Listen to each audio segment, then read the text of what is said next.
because we started with a tailwind, but then there was a crash. In 92, it went up, we earned 30 crores, but there was a crash and all kinds of guys got wiped out. The guys with thousands of crores, they got wiped out. So you have to save yourself and you have to still come to the office and do your stuff. What happens is that if you're not passionate about it, you don't want to do that. You came for the good time and it turned out to a boss, what is this? It is a bad time. So in bad time, you don't feel like coming to the office. That is not the case with us. I come to office without, I don't care a damn whether market is down 2%, up it is. I'm as excited. I was excited about this meeting and all. So what is important is to be super passionate in bad time.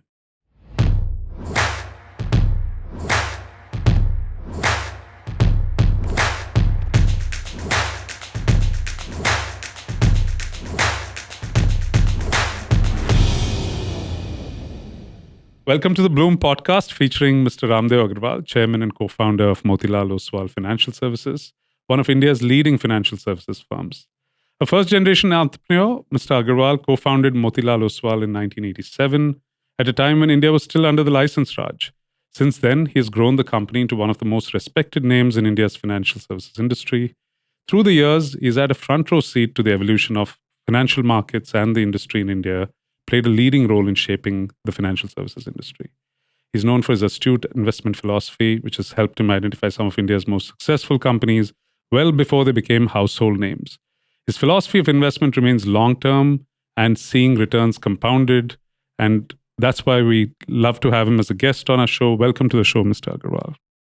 My pleasure to be here. So, thank you again. I've loved meeting you the first time, and thanks for this opportunity. And as we discussed, we'll break this into 3 sections for our listeners today.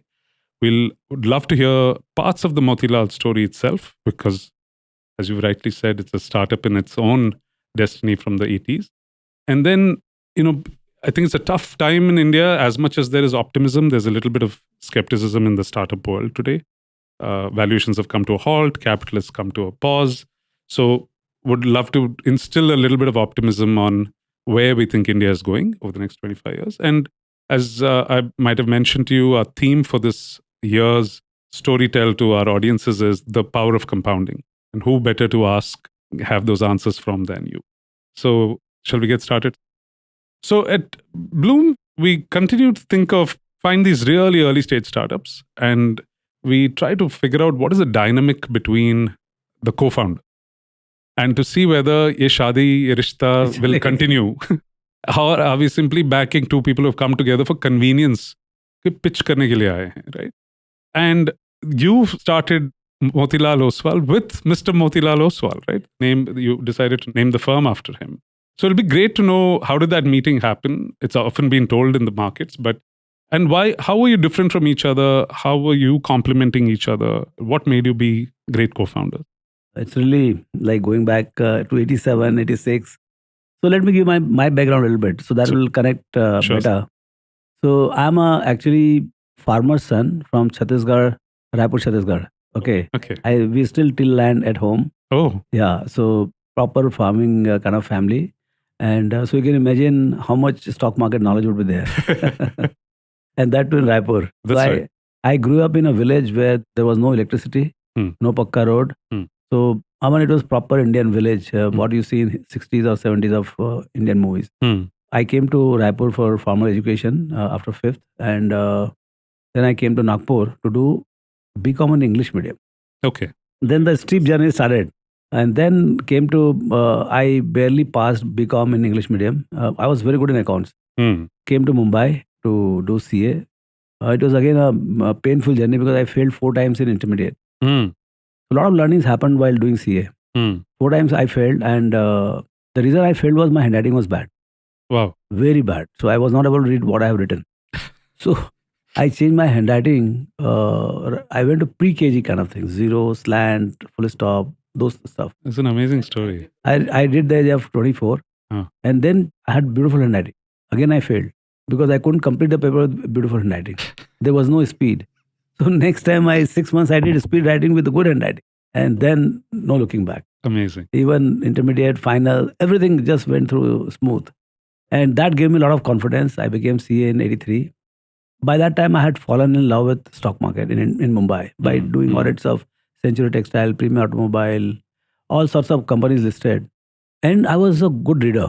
One of the thing I'll tell you is the reading habit from even Raipur stage. I was voracious reader of fiction.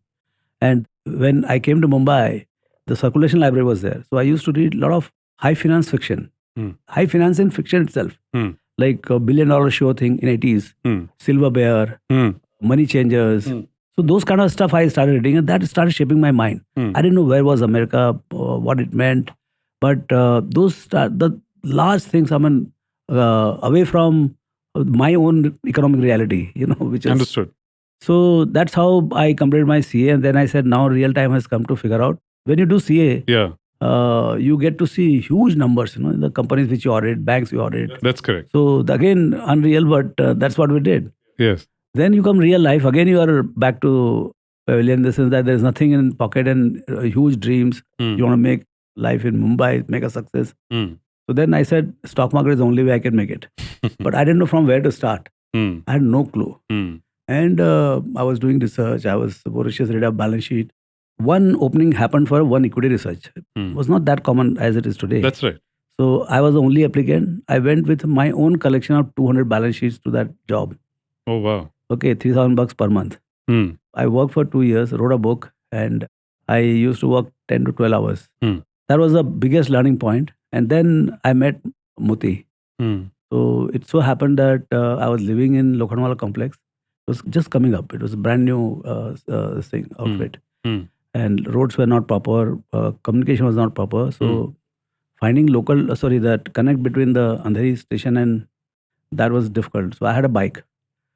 So I started giving him ride from there, free ride. Okay. He is very quick. So I used to be late always. So then he started coming to my home. And then we started going together and then I started talking. And then I realized that he's also still interested in stock market. Okay. And he's a brilliant chartered accountant, 3-4 years younger than me, but much more brilliant chartered accountant. So then we said, let's come together and start this Motilal Oswal. That time the name was Prudential Portfolio Services at the beginning. Okay. And the real insight was that I was knowing everything about the stock market, but I had not a penny in my pocket. And how do we make a business out of it? Because anything multiplied by 0 is 0. So all the knowledge but 0 multiplied 0. So I said, first get hold of some money, And the only way possible was broking, because broking was in acute shortage at that point of time. Understood. So we decided that it's a seller's market. So let's get in with no 2 bosses, 1 peon, and we started the thing. And so no capital also. No capital, because since his brother was in stock market in Ahmedabad, they used to buy there in a spot market and sell it in T plus 15 in Mumbai. So they used to make 3-4% spread. We were not interested in their spread. We were interested in our 75 bips brokerage. And that's how the thing started. I think our real godfather is Moti's brother, Javeri Bhai. Okay. So that's how it started. First year, maybe we must have made 3 lakhs brokerage, then 4, 5, 10. In first 5 years, we collected about 15 lakhs post-tax money. We always paid full taxes. In 1990, we bought the membership. BSc membership at 25 lakhs. Again, we were back to 0. We had no net worth when we opened the doors. And then Harsha met the bull run started. Market went up 6x from 700 to 4,200 in 19 months flat. We made 30 crores. No speculation. And that was the starting of Motilal. Fantastic story. No, it's fantastic. We can go on for hours just on the story. But thank you for sharing everything so honestly. This is the beauty of having a nice heart-to-heart podcast. So when Motilal Oswal started in 87, I mean, you couldn't even imagine that there'll be economic liberalization, Harshad Mehta, the kind of growth that we saw for the next 15, 20 years. Suddenly you land up in 2008 or 10. You couldn't have imagined, for example, the startup boom would happen. People were very skeptical when we started Blume in 2012. Now, you've looked at this from a 35-year lens.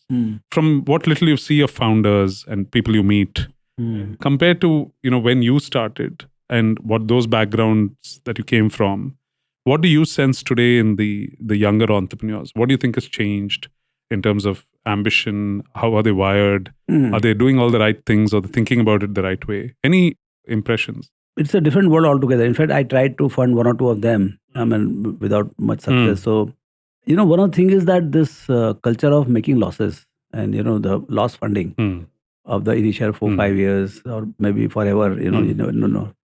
So Right. this was not the game. I mean, there was nobody to fund your losses. I mean, That's right. there would be somebody to give me 5-10 crores, family friends to Working capital, maybe. not working capital or fixed capital, whatever. Business capital. Business capital. And they would expect that right from day one, business problem so strong that you make thin money, but you make some money.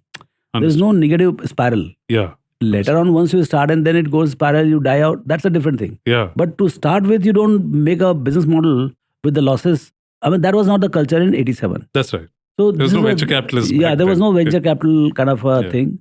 So I think the venture capitalism was happening through Can Bank, SBI. They used to give some, I mean, see, Very there small was no money. collateral, but they would give 50 lakhs, 20 Correct. lakhs, Very 1 small crore. money.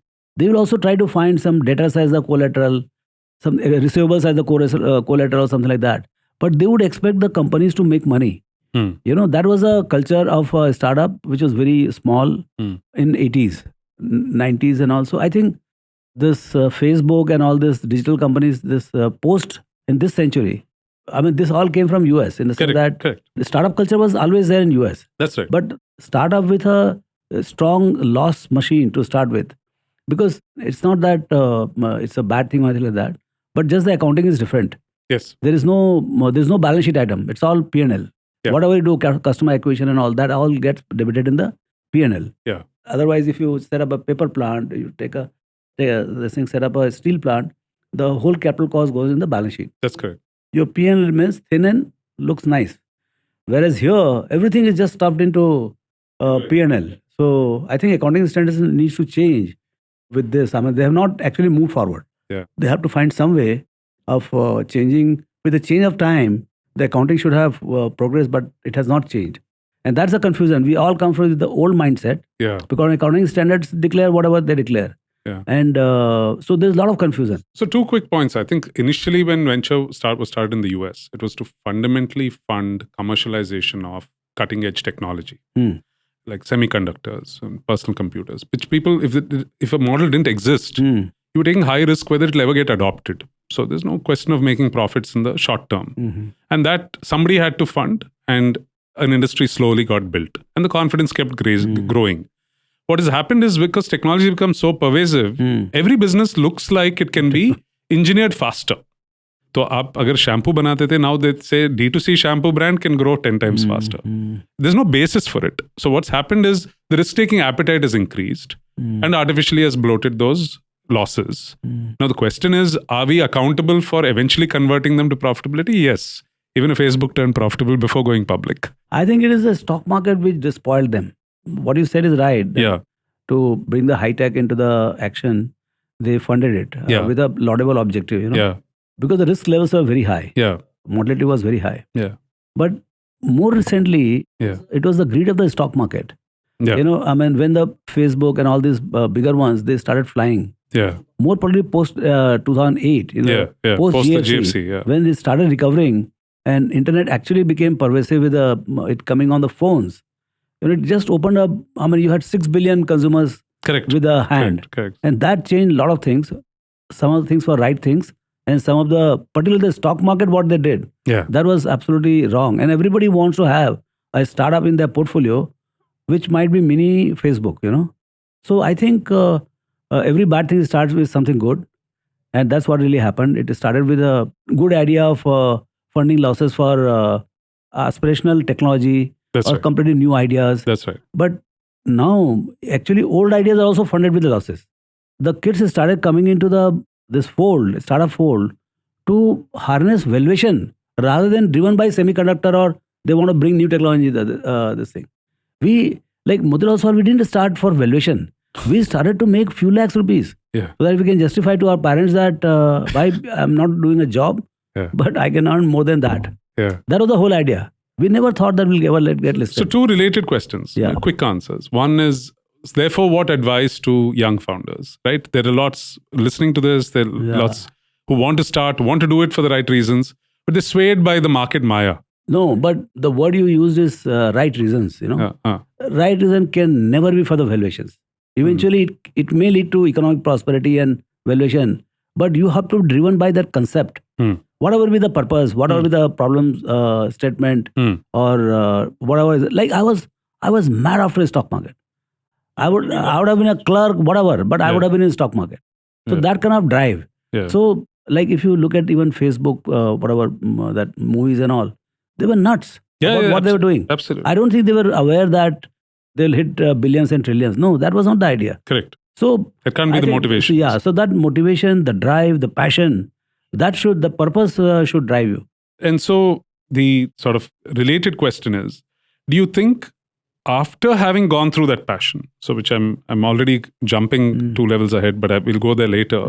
But specifically with your story, you've achieved that initial objective. Pehle 10 saal ho gaye hain. It's been a certain baseline has been achieved, which is where I find a lot of our founders are at. 8-10 saal, they did exactly what you said. They did it for the right reasons. They were super passionate about solving a problem. They've gotten to become CEOs, which they didn't know what it meant. So 100 log, 200 log, 500 log ko hire kar liya. Then does core competence, is that the only way to create compounding of value after that? Or for both yourself and for all stakeholders? And does that give you the most joy? Or do you start saying, nahi, main ye bhi karunga, wo bhi karunga, and chase the next shiny thing out there? See, what happens is entrepreneurship is not a straight line. Today there is tailwinded, tomorrow it will be headwinded. The real thing is like a chakravyuh. You can get in because we started with a tailwind, but then there was a crash. In 92, it went up, we earned 30 crores, but there was a crash and all kinds of guys got wiped out. Correct. The guys with thousands of crores, they got wiped out. Correct. So you have to save yourself and you have to still come to the office and do your stuff. What happens is that if you're not passionate about it, you don't want to do that. You came for the good time and it turned out to be, boss, what is this? It is a bad time. So in bad time, you don't feel like coming to the office. That is not the case with us. I come to office I don't care a damn whether the market is down 2%, up it is. I'm as excited. I was excited about this meeting and all. So what is important is to be super passionate in bad time. That's the only way you overcome the compounding has that thing. So the continuity is important. Compounding happens only with the passage of time. 20 years, 30 years, 40 years. Buffett is 65 years. You listen to his AGM. He's 92 and he's like... 92 and his passion you see. And his details of his own result and his own, the kind of $120 billion, $150 billion, my guns are loaded with, I'm looking for elephants at the age of 92. So that is called passion. Yeah. What I'm saying is that the continuity of the passion is the entrepreneurship. Fantastic. It's a nice crossover question, Mr. Agrawal, to move to, what we think of the learnings from, somebody you respect a lot, Mr. Buffett. And I'm glad you brought up that point, this crazy passion of a 90-plus-year-old person. For everything, not only in investing, but everything he's invested in, whether he eats his Coke and burger every day or whatever it may be. You talked about one crazy sort of feature of Mr. Buffett, right? Just being passionate about investing. Is there any other lessons that we can learn as Indian founders from it? You read anything, but I would recommend for founders. Maybe, 2 pages of his annual report of 2007, page 6 and 7. Great, good, gruesome. It is a must read and not once. I know you guys are educated in English, but you must read at least 10 times. Every time you will be more educated. I can tell you this. He has said what he likes, what they want to buy between him and Manjar. So the first line is, we buy what we understand. Now this is investing, okay. And then next is good economics of the business. Second is run by passionate and good management. And third is a reasonable price. So 2, 3, 4 is like known to the world. But the real key, 90% is the first one. You buy what you understand. What you understand. If you don't understand something, how the hell you will say that his business economics in the next 20 years will be good? Is the management good? Is it? And if you don't understand this second and third, you can't price it. Is it gold or silver? That's right. How do you price it? That's right. So understanding is a key. And it is not only about investing. Every walk of life. That is true. You must understand. And you get confused. You're an entrepreneur and you keep scaling up. As you're successful, you start getting bigger and bigger things, more complicated things. And you are in a situation where nobody can help. You have to decide whether you want to hire this guy, don't hire. Do you want to branch out here? Do you want to write a 1,000 crore check? Do you want a 10,000 crore check? Do you want to take this leverage risk? So whenever this kind of situation comes in entrepreneurship, every day the situation comes, Of course. small or big. That's right. That's what you're the So founder for. my thing is always, I'll keep asking till I understand. Hmm. Or if Muti understand, let Muti take the decision. Hmm. Or somebody else understand, let him take the responsibility and take the decision. Because everybody's competence is different. But don't move till you understand. Hmm. That is most important. Hmm. So this is what I found in Buffett's sayings. Interestingly, did this become, I had a question on this, and so right time to ask this.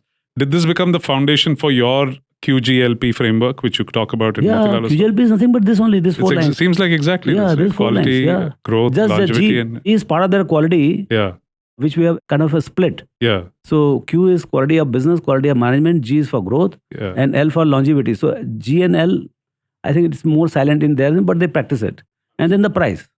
Is there, just for, given that not everyone is investors, like I think we apply, as you said, any good investor should apply a variant of this. You can't be driven by FOMO and new hot trend and fads and etc. And that's the challenge in venture capital too. Everything looks very interesting because it's new and novel. But as you said, you have to, unless you get depth of understanding, how do you know this is going to be a 10-year, 20-year business? But to simplify this, do you have a simplistic way of giving an example of what fit this framework very well when you picked it as an investing opportunity? Like any company, any founder. So one of the things I learned from Buffett, I mean, if you see his what the guidelines they have. Yeah. There's some norms they have, some 20 norms or something. Hmm.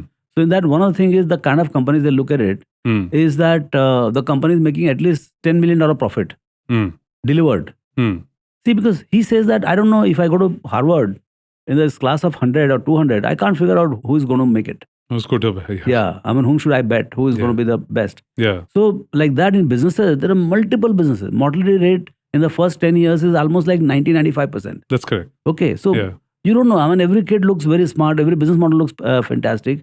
But which will scale, which will be successful, you don't know.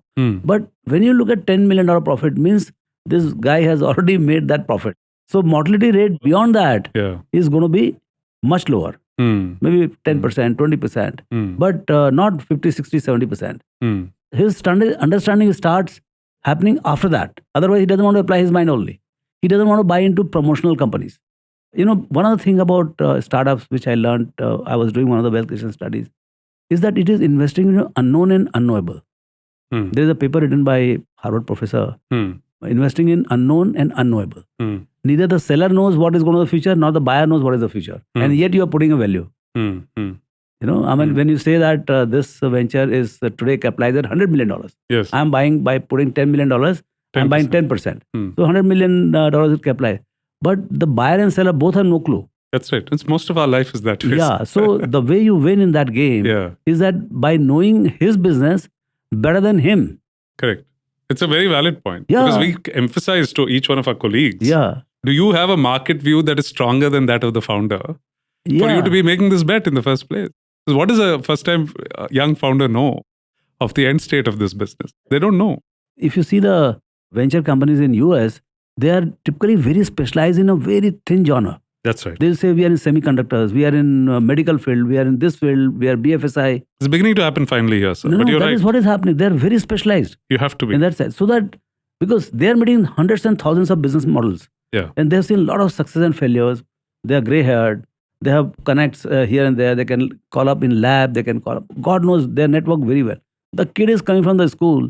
He has one thin knowledge and a lot of excitement and, so passion. Correct. So, I mean, looking into his eyes. But then, if by chance he's sitting actually on the gold mine, Yeah. the other side should be able to get a sense of it. Which is true. I think great stories get built on that intuition and that market knowledge. Yeah. And that's what the VC keeps honing in his own And that's head. why they keep doing meetings after meetings after That's meetings. right. We have to do the meetings 4 or 5 a week. Otherwise, you can't educate yourself. And then after sitting, okay, liberally, because they have a lot of money, so they can give, say, $5 million. Yeah. You start. Yeah. Show me the prototype. Yeah. And then you go to the market. Yeah. Let's see whether the customers like it. That's right. Then they'll buy the option. I'll put second round. You know, if this happens, then I'll put this more money. So he'll keep increasing his bet. So one interesting question which founders are faced with all the time, this vision of how do you build a long-term sustainable company and face short-term pressures. We're also guilty as VCs. We want quicker results, hyper growth, as you said, we'll fund the losses, but you grow fast. Hmm.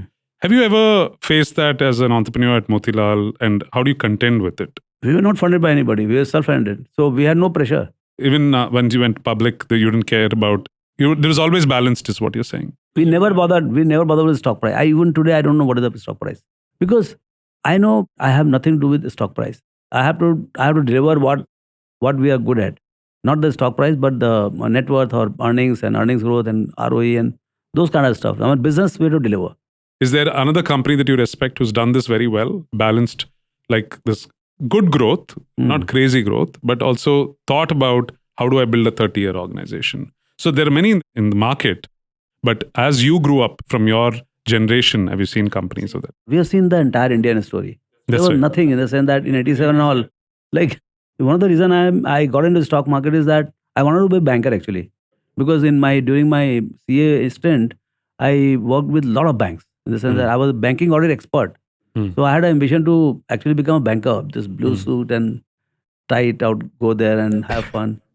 But then there was no banking. It was all public sector and I didn't want to work in public sector. And Yeah. that's how I landed up in setting up this. So this journey has been very exciting. And it's a funny thing. I mean, there were 500 brokers when I started and we were sub-brokers. Today, none of them are there. None. Matlab, they're all there, but they're completely marginalized. What do you think is the big reason for that? Just the pace of change. And those they were very respected, very good guys. And they knew their job very well, but they couldn't build the organization. They couldn't make changes in the way they approach the clients. They were actually in seller's market, and the market became buyer's market. So that twist you have to do, build organization, consolidation, technology, compliances. So they just couldn't create that corporate. And we were, I don't know what got into our head. We said we want to build corporate. You know, till 95, 97, it was like a mom pop shops here. Two guys were running. So few crores we were making and we were very happy. Yeah. We justified our parents that yes, we are making more money than anybody else is making. Sure. But then it got into our head in 97, 98. We want to create a corporate. Kuch yaad aati hai? What led to that crazy decision? Because that I think is where, as you rightly said, most entrepreneurs are fearful Yeah. of like, what does it take to build another 20 years of So journey? maybe it is a reading or there was one gentleman called Mr. Matthias. He's no more. So he was a good friend. He was in HR. Okay. HR coming from, I think, HUL, Brook Bond. Then I think he was in East India Hotel or something. So this guy, I used to meet and I used to enjoy talking to him. And he would say, he would give exams. I mean, ultimate corporate is HUL and all. Yeah. So I used to say, how the hell you do this? That the guy is not there. And yet the machine works very efficiently. Yeah. And that's what was a funny thing. And we were reading Fortune and Business Week. And so the readings came to help. And our formal education in chartered You're looking accountancy. at case studies and poster children that you can emulate. Yeah. So the ambition grew and we said, I mean, why don't we have large company which outlasts us? We'll be there for 30, 35 years, but can we create something which will be good for 100, 200, 500 years? That's Fantastic to hear. No, I'm glad, of course, that path played out for you, and we have Motilal Oswal as a result. And when you talk to your children or the youngsters today, how do you talk about investing? Is there a new outlook, or are the fundamentals identical to where it was 35 years ago? identical, but it's very competitive. Yeah. I mean, I have seen much cheaper markets, almost half the price. So for me, my age is disadvantage. My experience is a plus, but my past experiences of seeing the markets much cheaper is a disadvantage because I'm not willing to pay those current prices asked for a brilliant company also. Understood. So that's how it is. But I think there's so much of information, so it has become very competitive. Earlier, getting balance sheet was difficult. So I'm telling you, in 85, 87, our job was to read balance sheet and tell the guys who are sitting in broking office, buy this. This is good. You see this is good. Like that. Today, my God, I mean, you have PPT, you have audited con call script, you have the quarterlies, and you have so much of stuff available about the company. And then you have CNBC, you have social media. Yeah. So I think it has become very competitive. And even managements have become very open, like corporate access is very good. So I think now the frameworks are very important. What will play out is not the information age. You don't have information advantage. Correct. Earlier we had clear information advantage. There were That's right. institutional maybe 5-10%. Rest all was all retail. Correct. Today they are majority. That's right. And they are very well fed by the management.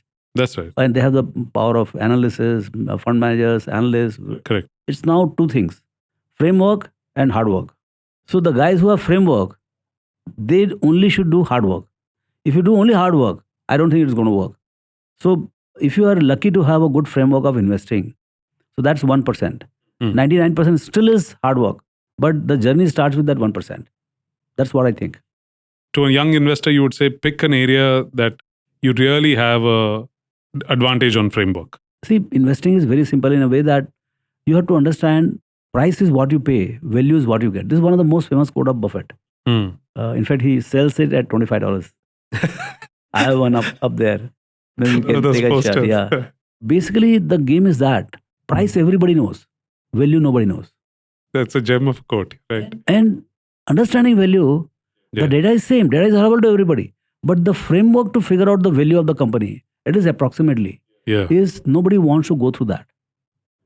And once you have that framework of understanding value of any company, then the game is easy.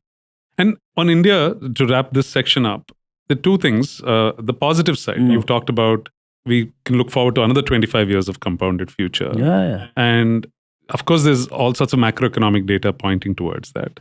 Specifically, what do you think are like 2-3 insights that have convinced you that this is not public data? We all have public data. See, the power of compounding.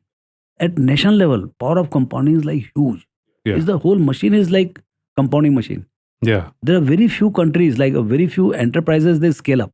Correct. Like that, very few countries also scale up. You know, large countries, there are failures. You look at your neighbors. We started same day. Yes. Today, where they are and where we have reached. And despite all the handicaps, fighting, this, that, India is one country which has in the last 75 years survived and grown to become now 10% below poverty line. Correct. You know, so now, say you have done, say, $3.5 trillion GDP. It took 75 years to come to 3.5 trillion. It will take just, I would think, about 8 years to reach 7 trillion. Double from here. Double from here. All our startups and everybody are going to play in this next from 3.5 to 7 journey. Now, what happens is that when you are at per capita GDP of, say, $1,000, of that 900 is essentials. Discretionary is only $100. When you go from 1,000 to 2,000, your essentials remain at 1,000 and your discretionaries go to 1,000. Yeah. So what is the doubling of GDP is 10x for the discretionaries. So where do you play in that discretion? Yeah, it could be a bigger house, it could be a car, anything. travel, and we can see it around. What has happened in China, Indonesia, Thailand, like emerging markets. So the business connect with that is going to be staggering. And it is bound to happen. If not 7 years, 8 years. One advice is that, like Buffett's one of the things is always, is that whenever bad time is there, they say, don't bet against America. I'm telling you, don't bet against India. India's story is compounded in the past and it is going to remain even more excitingly compounded in the future. We are all, say, 20, 30, 40, 50 years. So India's story is good for next 75 years. And I think in that everybody today who is anything will be engulfed. So I think it's an amazing story and bring your best of the entrepreneurship and take out whatever you can. Well put, sir. And on specifically either at an India level or at what you've built, such a large business, is there anything on the negative side that keeps you awake once in a while? Like, what do you worry about, if at all? Or is it, what should we look out for and what should we be cautious at? Those kind of geopolitical things, something happens like we are going through Ukraine, it is going to create more problems than actually solving problems. In India, unfortunately, not only your future is uncertain, your past is also uncertain. So now you get some tax notice or something, which is, if it is small, then it's fine. But if by chance it is such a big bomb, because we are running one of the largest network of retail broking with some 5,000-6,000 points all over the country, 96% of PIN code is being touched by us. So what they are doing, I don't know. So what happens is that I'm most worried about my reputation because it's a financial sector. Trust is very important. We are handling people's hard-earned savings day in, day out. So they should not lose trust. They should not doubt my integrity. They doubt my competence, that's fine. When we commit mistake, obviously we're not competent to do that, take that decision. And we took that decision with good faith. So, that worries me, the reputational part of it. So now we can move to the theme that I wanted to touch upon, compounding. Yeah. And maybe there it would be wonderful to hear any stories that come to your mind to be able to sort of communicate what it means to simply talk about it versus actually seeing it. Can people relate to brands and entrepreneurs that they've seen out there who've actually survived that? So the first part of the question is, you talked about price value. I get that. But can you actually pick a great entrepreneur or a great stock when you are actually looking at it for the first time, thinking this is a compounder in the sense that 20-25 साल बनेगा और जो भी हुआ पहले 5-7 साल, I know this is going to be an immense wealth creator. And ulta bhi, like, so I would love to hear a positive story and a false positive story. So why do they go wrong? And has that happened in your case? Investing, one is always looking for a moonshot, But I always try to do double my money. Whenever I appraise anything and I get excited about it, I know I'm very excited about it, but I know I might be wrong. But so long as my framework QGLP gives me points to a doubler in next 3 years, and beyond that also doubling continues, like 10x, double in 3 years, 3x in 5 years, and 10x in 10 years. Correct. That kind Simple of 25% compounded possibility is visible to me, that longevity, growth, trajectory and things like that. Then I want to buy. Understood. But what happens is the real life is not like that. Correct. It's also choppy. Yeah. Even the best stories are What choppy. happens is that, see, in investing, how much ahead you are to the crowd. What story you are telling me, whether the story is known to everybody. And that's where the understanding part comes. When I work for 3 days, day in, day out, all the data done, forget it. But the entrepreneur is sitting in front of me. Or the company is sitting in front of me. I don't like to do it at my office. I want to sit in their office. Because I want to just feel the air, the buzz, at what pace they want to do it. I have a good feel of what the business could do. It has happened in other parts of the world. So we have the large opportunity, but business still small. See, this is a market where you can buy $10 thing for 1 and you can sell 1 for 10. You got to know the value, whether 10 is above of 1 or not. Otherwise, you'll always keep getting 1 rupee stuff for $10. First, I think that was in 96, 97. In US, I was there. First or second time I had gone to US. And I went to visit one of the friends in one broking office. I was waiting, and when our guy is not come, and somebody came and he flipped that phone with that antenna at that time, Yeah. And he called somebody, and one beautiful girl came and he went away. I said, what is this damn thing? I never heard about this. So he said, this is called cellular phone. That was in 90, maybe early 90s or 94. Early 90s. Yeah. And then I read a paper on network businesses. That was in 97, 98 or something. So I read about that and I said, this is one business. Telecom is one business, but we had only BSNL, MTNL. Correct. Then in 2002, so I had the framework in my head. And then Bharti Airtel came out with public issue at $45. Promptly, they were making losses. So people got it issued and then they hammered it down to $18. Okay. So some of the guys were telling us, you guys don't understand. To us, they were saying, you guys don't know what this cellular phone can do.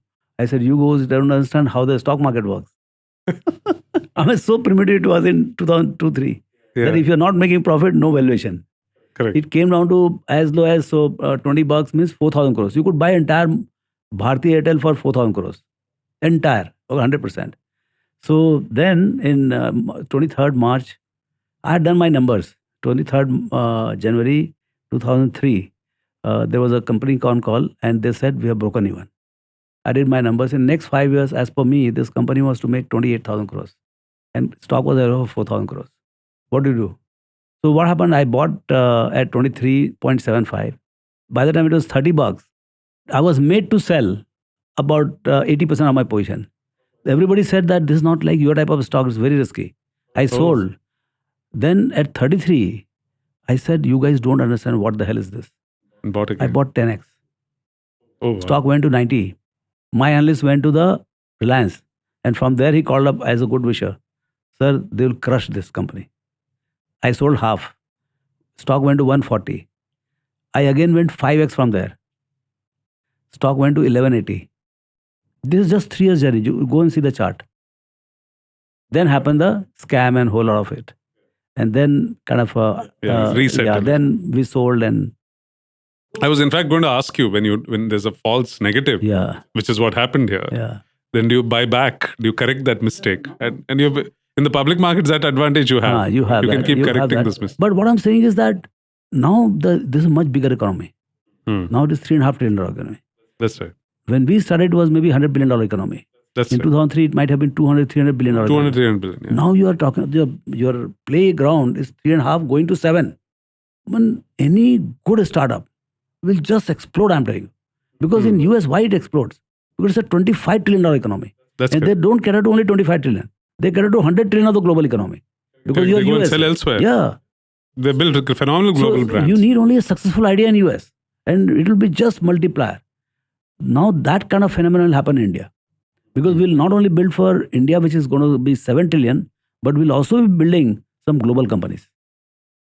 No, well said, sir. That's kind of been a thesis. Yeah. First examples are playing out, and we're going to see a lot more. We saw it in Yeah. IT services, but we'll see it in a lot more segments. And Ulta, like one mistake example of what you might have read wrong. See, magic happens in the businesses because of two things. Business tailwind and management tailwind. So business we can analyze because it's all number and seeing example here, there, Correct. talking to people, buyer, seller, trade terms. Okay. We are good in that. We can, but at times you fail in understanding the guys. Of whose particularly there is not much known to the public, or you're very excited about the concept, despite somebody saying. In fact, real sad thing is that despite people cautioning me, I went against their advice. I said, business is so good. Even if this guy little compromise, will go through, and then it hits you. Does it happen already? Yeah, does it happen? Yeah. So never go with the crooks. I mean, if you don't know, that's fine. But if you know that this guy is a crook, never Don't go. ever- He will go to the hell, and they will take everybody else also. So the other thing about compounding, and I know you've touched upon it, but it's easier said than done.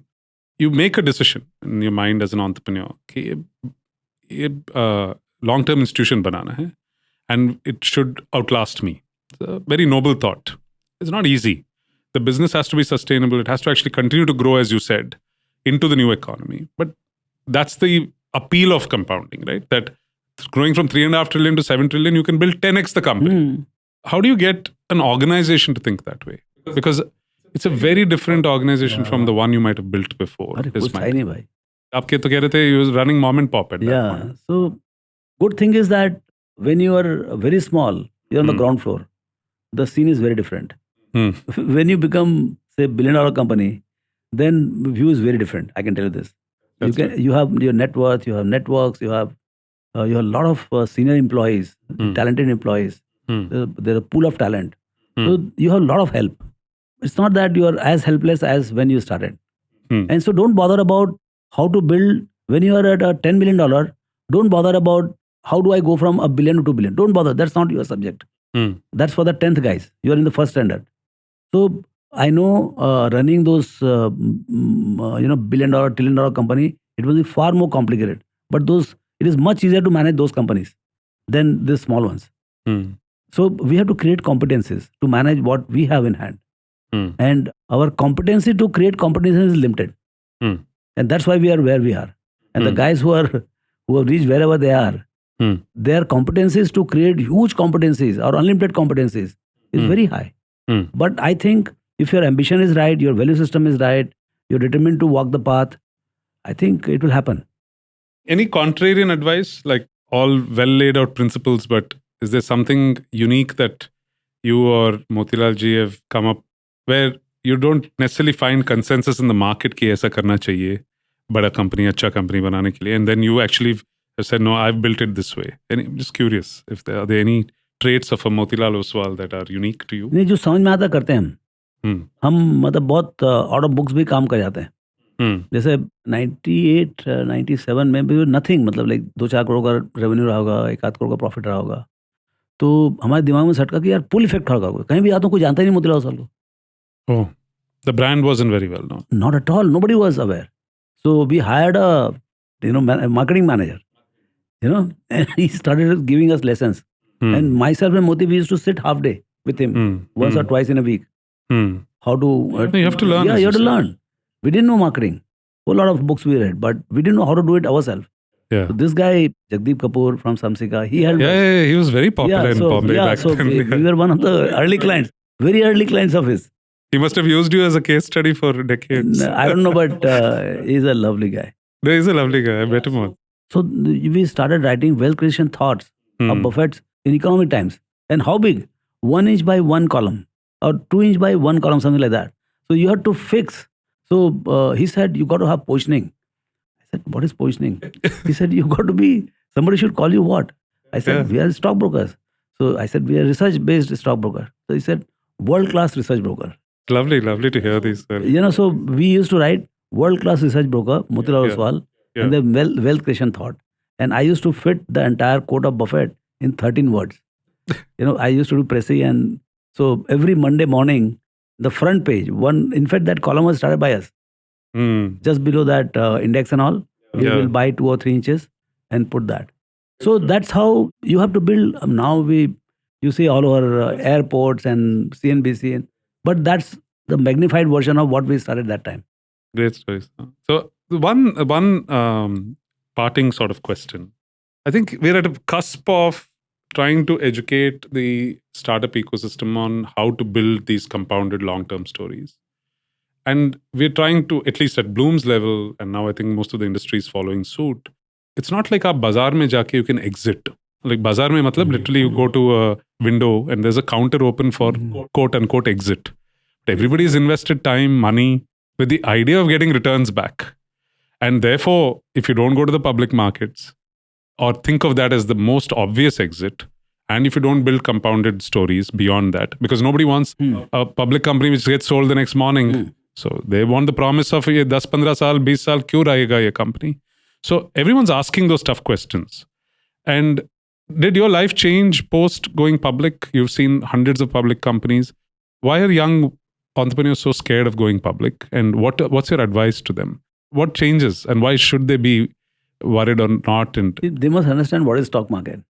Stock market is compounding and discounting machine or whatever you do. So it's a very simple place. And so you get liquidity to your stocks. But see, the very fact that you are an entrepreneur and the purpose of entrepreneurship should not be getting listed and getting valuation and those quotes and all. That's correct. I'm very clear about it. Okay. So now you are successful and you have done some journey. Say you have created 100 crore company, 100 crore turnover and say 10, 15 crores profit. Wonderful with ROE of 20-30%. The good thing is that today there are enough buyers and they are willing to pay premium for these companies in unlisted space. So they should not unnecessarily harp on going public if they're very tiny. If your patience is over or your investor's patience is over, let them sell it to another investor, another private equity guy who will take to the next round. Yeah. When the companies have matured, in the sense that they've gone from say 100 crores to 1,000 crores or today 2,000 crores and 200 crores profit. Now you are ready for facing the market. Because once you become micro cap, then no institutional money is going to chase you. That's also true. Then you say, sir, mera company cover kar do, mera company cover. Why do all this hassle? You're a successful entrepreneur. You're already making 50 crores, 10 crores, whatever. You're not slave of anybody. Just grow. So you have fun. You just keep building your company. In 5 years' time, you'll be through with that. So I would think that stock market is just incidental to anybody's successful journey in the corporate world. You don't have to prepone that. No, we thanks for compounding my advice. So we give this advice to our founders. Good number of them take it. Now I'm waiting for this decade to play out all that hard work. We also talk to other guys. That's true. So that's why I'm using, the words of wisdom from Mr. Agrawal today to sort of, as I said, compound the message. Now, once again, this is fantastic. As always, I enjoyed that first conversation we had many months ago. And I would love for you to be talking to more of our audiences and our stakeholders. And hopefully hundreds or thousands of entrepreneurs are going to listen to this and understand that even a Motilal Oswal was a startup and it went through the same journey. It went from a mom and pop to a large corporate and became a national brand. And you're still excited about compounding this for the next... We are still startup, I'm telling you. That's fantastic to hear. Thank you for a wonderful and inspirational chat today. And I hope our listeners enjoy this episode and we thoroughly enjoyed it. So thank you once again.